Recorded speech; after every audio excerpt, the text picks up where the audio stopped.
Welcome to The Last Breakfast. Please enjoy the video. In this video, I will explain how to make cream top.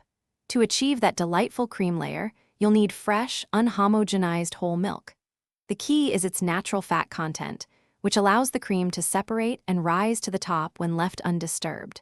We'll explore the simple steps to encourage this natural process, ensuring you get that rich, distinct cream layer every time.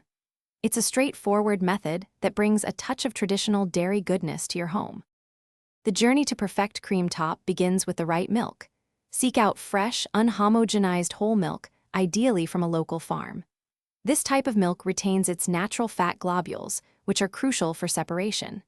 Aim for milk with a butterfat content of at least 3.5%. Higher fat means a richer cream layer. Confirm it's pasteurized for safety, but definitely not homogenized, as that process prevents the cream from rising. Once you have your ideal milk, the separation process is quite simple. Carefully pour the unhomogenized milk into a clean glass jar or bottle, leaving a little headspace. Then, place it in your refrigerator and let it rest, completely undisturbed, for at least 24 to 48 hours. During this time, the natural fat globules will slowly rise to the surface, forming that beautiful, thick layer of cream you're aiming for. Patience is key here. After patiently waiting, it's time to enjoy your homemade cream top. You'll see a distinct, rich layer of cream at the very top of your milk. You can gently skim this off with a spoon to use separately.